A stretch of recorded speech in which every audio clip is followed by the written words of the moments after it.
날마다 쓰는 나의 신앙일기 TV 데일리 큐티 나무향기입니다. 오늘은 9월 11일 월요일입니다. 오늘 함께 묵상할 성경 본문은 마태복음 10장 16절에서 23절입니다. 보라, 내가 너희를 보냄이 양을 이리 가운데로 보냄과 같도다.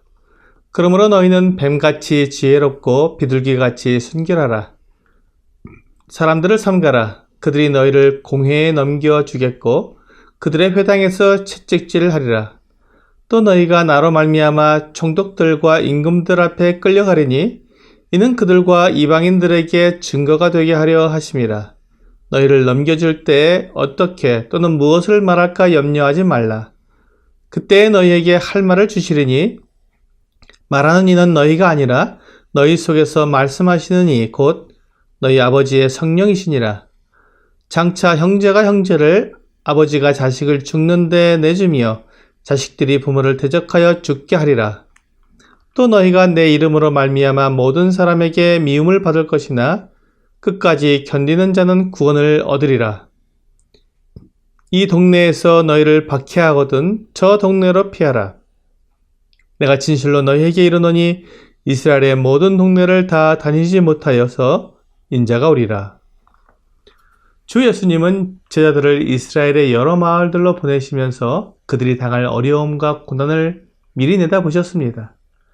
이 세상은 하나님을 믿는 올바른 신앙에 대해 호의적이지 않습니다. 오히려 그들은 적대적입니다. 그렇기 때문에 주 예수님은 제자들을 세상에 보내시는 것이 마치 양을 이리 가운데로 보냄과 같다고 말씀하셨습니다. 세상과 사탄은 어떻게 하든지 성경의 말씀을 왜곡시켜서 오해하게 만들고 결국 사람들이 하나님을 믿지 못하게 만들기 위해 애를 씁니다. 그런데 진리를 전하고 사람들이 구원을 얻게 하는 복음을 전하는 제자들을 가만히 둘 리가 없습니다. 세상과 사탄은 어찌하든지 제자들이 복음을 전하지 못하게 막고 방해를 할 것입니다. 그래서 조심하라고 말씀하셨습니다. 사람들이 제자들을 공회에 넘겨주겠고 그들의 회당에서 채찍질할 것이라고 말씀하셨습니다. 공회나 회당은 분명히 하나님의 말씀을 기준으로 사람들을 인도하는 곳인데 오히려 그곳이 제자들을 박해하고 고문하는 곳이 된다는 것입니다. 그러므로 뱀같이 지혜롭고 비둘기같이 순결하라고 말씀하셨습니다. 주 예수님은 제자들을 세상에 보내실 때 세상에서 순교하도록 보내신 것이 아닙니다. 그들이 복음을 온 마을에 다 전하도록 보내신 것입니다. 그러므로 그들이 할 수만 있다면 사람들에게 붙잡혀서 채찍에 맞지 않도록 지혜롭게 대처하라는 것입니다. 하지만 자기의 일신의 안위를 위해 믿음을 저버리는 일은 없어야 합니다. 그래서 비둘기같이 순결해야 한다고 말씀하셨습니다. 우리의 믿음의 순결을 지키며 그 가운데 지혜롭게 행동하는 것입니다. 때때로 전도하는 분들의 간증을 들으면 만나는 사람들이 다 믿는 것처럼 말하는 것을 보게 됩니다. 하지만 사실은 그와 다릅니다. 우리가 전도를 하면 10명 중 한두 명이 반응을 보이는 것이지 8이나 9명이 반응을 보이는 것이 아닙니다.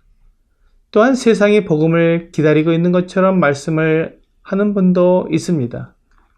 복음을 전해주기만 하면 다 받아들이는 것처럼 오해하게 만드는 것입니다. 그러나 이 세상은 결코 복음을 무조건 받아들이는 것이 아닙니다. 그렇다면 주 예수님께서 사람들을 조심하라고 말씀하지 않으셨을 것입니다. 제자들 가운데는 총독들과 왕들 앞에 서는 사람도 있을 것이라고 말씀하셨습니다.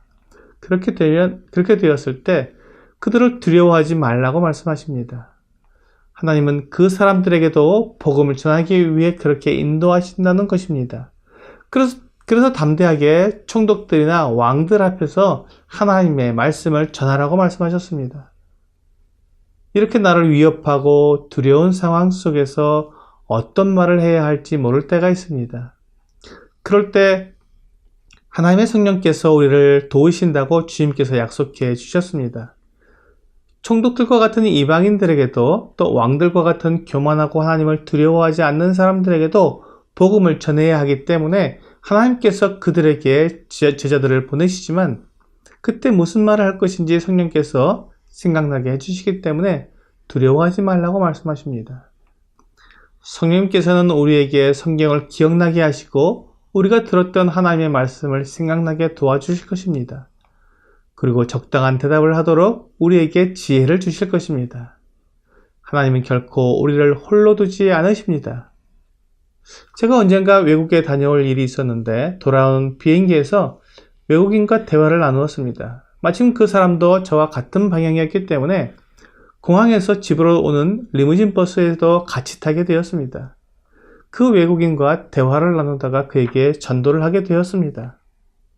영어로 말을 해야 했기 때문에 어떻게 말을 해야 할지 당황스러웠지만 성령께서 영어 성경에서 읽었던 적당한 단어들을 기억나게 해주셨고 그 사람에게 즐겁게 예수 그리스도를 소개할 수 있도록 도와주셨습니다. 이제 주 예수님은 앞으로 될 일들에 대해서도 미리 말씀해 주셨습니다. 장차 이 세상이 더 악해지며 더 잔인해질 것을 말씀하시면서 그렇게 악하고 잔인한 세상이 될 때면 예수 믿는 사람들은 이 세상에서 더욱 미움을 받으며 박해를 받게 될 것입니다. 아마도 이때는 예수 그리스도께서 재림하실 때인 것 같습니다. 그래서 주 예수님께서 곧 오실 것이기 때문에 그 고난과 박해 속에서도 믿음을 배반하지 않고 견디는 사람은 그 믿음으로 말미암아 구원을 받게 될 것입니다. 그 마지막 때에는 너무나 큰 박해와 시련 때문에 믿음을 저버리고 예수 그리스도를 부인하는 사람들이 많이 나올 것입니다. 놀라운 것은 마지막 때가 이를 때에도 주님의 제자들은 땅끝까지 복음을 전하러 다닌다는 것입니다. 지금도 우리가 해야 할 일은 바로 이것입니다. 아직도 복음을 알지 못하여 멸망으로 가고 있는 수많은 사람들이 있습니다. 그들에게 복음을 전하기 위해 우리는 땅끝까지 가야 합니다. 그런데 다 다니지 못하여서 주님께서 다시 오실 것입니다. 이는 주 예수님의 재림이 반드시 이루어진다는 약속입니다. 그러므로 우리가 사람들에게 때를 얻든지 못 얻든지 복음을 전하는 것이 필요합니다. 베드로전서 3장 15절은 너희 마음에 그리스도를 주로 삼아 거룩하게 하고 너희 속에 있는 소망에 관한 이유를 묻는 자에게는 대답할 것을 항상 준비하되 온유와 두려움으로 하고라고 말씀하고 있습니다. 언제든지 예수 그리스도를 소개할 준비를 하고 있으라는 것입니다. 또한 아무리 준비를 했어도 예기치 않은 상황이 주어질 때가 있는데 그럴 때는 성령께서 도우시니 염려하지 말고 전도하라는 것입니다. 오늘의 적용 질문을 보겠습니다. 무엇을 전해야 할지 모를 때 나는 어떻게 해야 할까요? 오직 기도로 하나님께 지혜를 구해야 합니다. 하나님은 구하는 자에게 좋은 것을 주시는 분이십니다. 주의 성령께서 가장 합당한 말을 할 수 있도록 도와주실 것입니다. 내가 억지로 말을 만들어서 하려다 보면 실수를 할 수 있습니다. 오늘 주의 성령께서 나와 함께 하시고 나에게 지혜를 주시는 분임을 믿고 아무 두려움 없이 주 예수 그리스도를 모든 사람들에게 전하는 여러분과 제가 되기를 주 예수님의 이름으로 기도합니다.